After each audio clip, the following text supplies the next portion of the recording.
Our readings these weeks of Easter are the words that Jesus said to his disciples at the Last Supper before he dies and rises.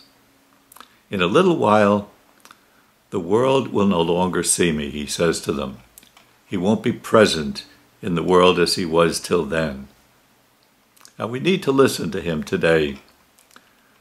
When you think of it, Jesus' physical presence in our world was very brief, wasn't it? For most of his earthly life, he was unknown. And then for a brief time, 3 years perhaps, he was a teacher, miracle worker, a religious leader. He was never a world figure in his lifetime. The places where he did his great deeds were not that important, and for the most part, he was unnoticed in his life. But for those who knew him, especially his close disciples, he was more than a powerful figure. He was a reassuring presence, a gift of God to them, a real friend at their side. They loved his voice, the way he lived and looked at life, the excitement he brought.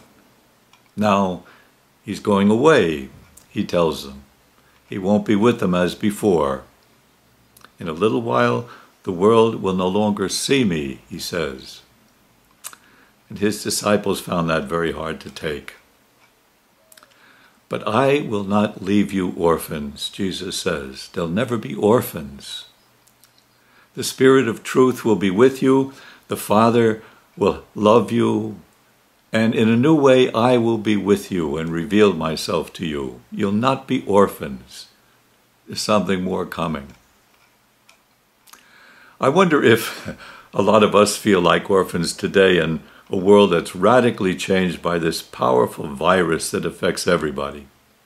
So many familiar things we used to, or so many things we loved, are changed.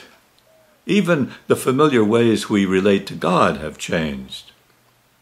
I haven't celebrated Mass for weeks now. Our churches are closed. The sacraments, the daily celebrations are not there. We're separated from the people who share faith with us. I think most of us, at least I do, feel like orphans living in an orphaned world. So we need to listen carefully to what Jesus says to his own disciples.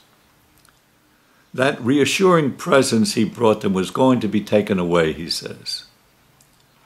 But he not only promises them they won't be orphans, he promises a new presence will be given to them. A new presence of his Father and the Holy Spirit. A new presence of Jesus himself. Something new is coming to them.